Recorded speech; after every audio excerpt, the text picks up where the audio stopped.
বন্ধুরা, এই রাজস্থানের রেসিপিটা বানানোর জন্য, এই পাঁপড়ের রেসিপিটা বানানোর জন্য এখানে আমি 4টে পাঁপড় নিয়েছি। তোমরা চাইলে কিন্তু এখানে ছোট ছোট পাঁপড় যে ওটা নিতে পারো কিন্তু বন্ধুরা। তো আমার পরিচয়টা সেরে দিই, আমি দীপা রান্নাঘরে স্বাগত জানিয়ে আজকে ভিডিওটা নিয়ে চলে এসেছি বন্ধুরা। আজকে আরেকটা নতুন ইউনিক বন্ধুরা, এটা হলো রাজস্থানে প্রসিদ্ধ এই পাঁপড়ের রেসিপিটা বন্ধুরা আজকে তোমাদেরকে করে দেখাবো। তো এই রেসিপির জন্য আমি ছোট ছোট পাঁপড় হলে বেশ ভালো হতো, তো ছোট নাই বলে আমি পাঁপড়টাকে আমি 4 টুকরো করে নিয়ে নিচ্ছি। আর এখানে আমি বলে দিচ্ছি, এখানে আমি 4টে পাঁপড় নিয়েছি, তোমরা তোমাদের পরিমাণ মতো নিতে পারো। তো বন্ধুরা, এই রেসিপিটা কিন্তু দুর্দান্ত হয় কিন্তু বন্ধুরা, নিরামিষ দিনে অবশ্যই ট্রাই করবে এই রেসিপিটা, একদমই ইউনিক একটা রেসিপি। এই দেখো, আমি ছোট ছোট করে টুকরো করে নিচ্ছি পাঁপড়গুলো। হয়তো পাঁপড়ের রেসিপি তোমরা অনেকভাবে করেছো, হয়তো এরকমভাবে করা হয়নি। আমি একটু ইউনিক স্টাইলে বানাবো, এটা রাজস্থানের প্রসিদ্ধ একটা রেসিপি বন্ধুরা। তো এইগুলো পাঁপড়গুলো আমি আগে টুকরো করে নিচ্ছি। এখন চলো দেখতে থাকো কিভাবে বানাচ্ছি আমি। একটা ফ্রাই প্যান বসিয়ে দিয়েছি। তো বন্ধুরা, এখানে কিন্তু এই রেসিপির জন্য কিন্তু পাঁপড়টাকে আমি তেলে ভাজবো না, কিন্তু এইগুলো শুকনো খোলায় আমি একটু হালকা হালকা করে চেপে চেপে ভেজে নেব বন্ধুরা। এটা কিন্তু খেয়াল রাখতে হবে, এই রেসিপিটা কিন্তু একদম তেল ছাড়া কিন্তু এই পাঁপড়টাকে ভাজতে হবে প্রথমে। তো এইভাবে একটু ভেজে নেব।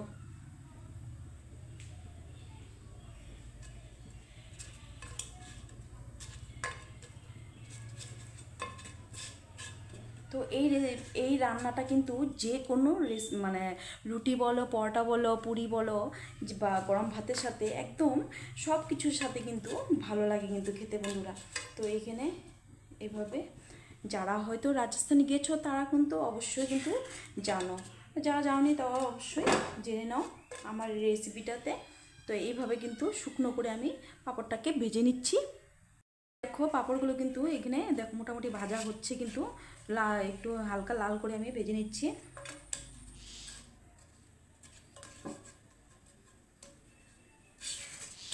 এই দেখো, এইভাবে কিন্তু সেঁকতে হবে কিন্তু পাঁপড়গুলো।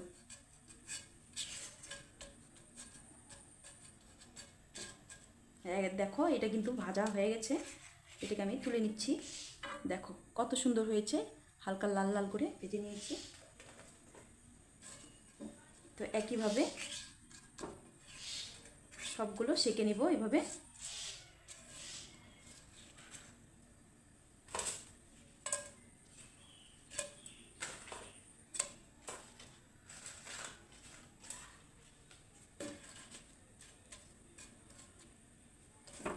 তো একইভাবে সবগুলো পাঁপড় আমি এভাবে সেঁকে নিচ্ছি কিন্তু।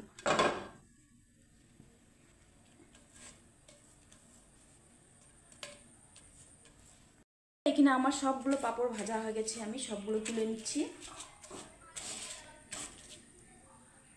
বন্ধুরা, এখানে আমি একটা মশলা করে নেব বন্ধুরা। এখানে আমি একটা বাটি নিয়েছি, আর নিয়েছি এখানে দই। তো এখানে আমি টক দই নিয়েছি, কিন্তু খুব একটা টক নেওয়া যাবে না। তো আর যদি ফ্রিজে থাকে, ফ্রিজ থেকে আগেই বের করে তারপরে দইটাকে একটু গরম করে নেবে, মানে নর্মাল টেম্পারেচারে দইটা লাগবে কিন্তু আমার। তো এখানে আমার মোটামুটি 4 চামচের মতো দই নিয়েছি।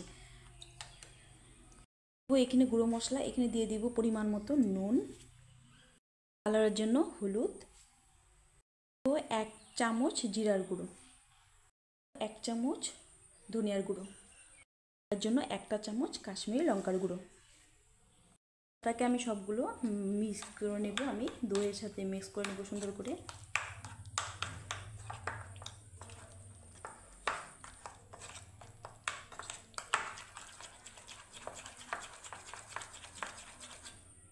এখন দিয়ে দেব সামান্য পরিমাণে জল, সামান্য পরিমাণে দিয়ে দিব জল। তো মশলাটা এইভাবে যদি করা হয় একদম ফুলে থাকবে। দেখো, আমার মশলাটা কিন্তু রেডি। এখানে আমি আর একটু জল দেব, দিয়ে মশলাটাকে আমি সাইডে রেখে দেব। হয়ে গেল আমার মশলা করা। এখানে আমি একটা ফ্রাই প্যান বসিয়ে দিয়েছি, দিয়ে দিব সর্ষের তেল। তো এইটা আমি রান্নাটা আমি পুরো সর্ষের তেলে করব, দিয়ে দিব 2 চামচের মতো সর্ষের তেল। এখন তেলটা গরম হয়ে গেছে, দিয়ে দিব গোটা কালো সর্ষে, দিয়ে দিব মৌরি সোপ, আর দিয়ে দিব গোটা সাদা জিরে, আর এখানে চলে যাবে তেজপাতা, দিয়ে দিব একটা শুকনো লঙ্কা।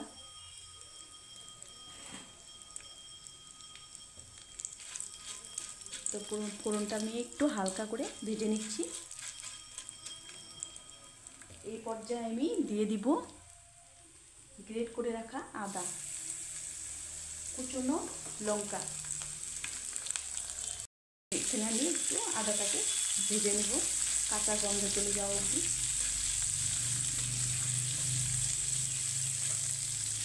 দিয়ে দেব হিং, অবশ্যই হিংটা দিতে হবে এই রেসিপিতে।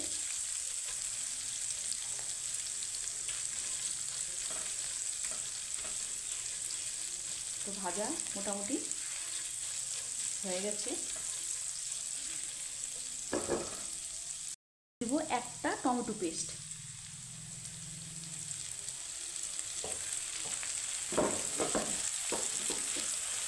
তো টমেটো পেস্টটা একটু কাঁচা গন্ধ চলে যাওয়া অবধি একটু ভেজে নেব।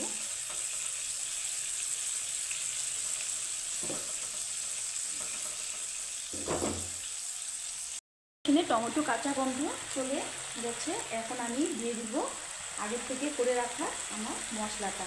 তো এখানে দইয়ের সাথে যে মশলাটা আমি করে রেখেছিলাম ওটা দিয়ে দিলাম। তো বাটি ধুয়ে একটু সামান্য পরিমাণে দিয়ে দেবো জল। এখন মশলাটাকে আমি কষিয়ে নিব। তো এখানে আমার নুন হলুদ সব দেওয়াই আছে, আর এখানে আমার দিতে হবে না। এখন মশলাটাকে আমি সুন্দর করে কষিয়ে নেব। আমার মশলাটা বেশ কষানো হয়ে গেছে, এখানে আর একটু কষানো হয়ে যাবে। আমি একটু ফ্লেমটাকে বাড়িয়ে দিয়েছি। তো এই পর্যায়ে আমি দিয়ে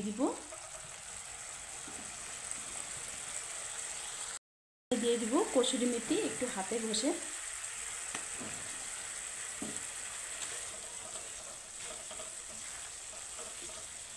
তো এখানে আমার মশলাটা কিন্তু বেশ কষানো হয়ে গেছে খুব সুন্দরভাবে। এখন আমি দিয়ে দিব গ্রেভির জন্য পরিমাণ মতো জল। তো বন্ধুরা এখানে কিন্তু খুব একটা পাতলাও হবে না আর ঘনও হবে না, মোটামুটি একটা গ্রেভি হবে। তো এখন আমি দিয়ে দিব জল,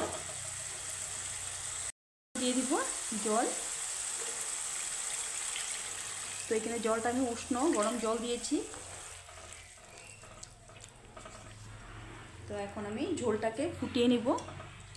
তো বন্ধুরা নিরামিষ দিনে অবশ্যই ট্রাই করবে কিন্তু এই রাজস্থানি পাঁপড়ের রেসিপিটা।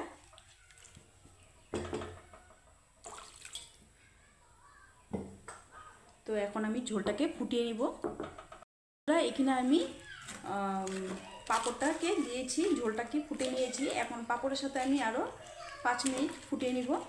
আর দিয়ে দিব নামানোর আগে ধনেপাতা, অবশ্যই ধনেপাতাটা দিতে হবে। সামান্য পরিমাণে দিয়ে দিব গরম মশলা, দিব কিছুটা ধনেপাতা। তো এখন আমি সার্ভ করে তোমাদেরকে দেখাচ্ছি কেমন লাগলো। অবশ্যই কিন্তু কমেন্টে জানাতে একদমই ভুলবে না। তোমাদেরকে সার্ভ করে দেখাচ্ছি আমি দারুণ স্বাদের এই রাজস্থানি দই পাঁপড় রেসিপিটা।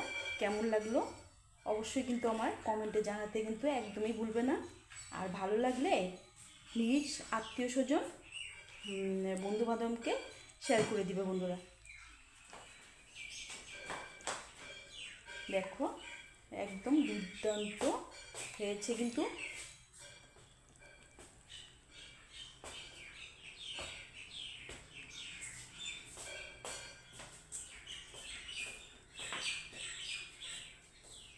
আজকের আমার এই নিরামিষ পাঁপড়ের রেসিপিটা কেমন লাগলো অবশ্যই কিন্তু আমার কমেন্টে জানাতে একদমই ভুলবে না। ভালো লাগলে অবশ্যই লাইক শেয়ার হাইপ করে আমার পাশে থাকবে।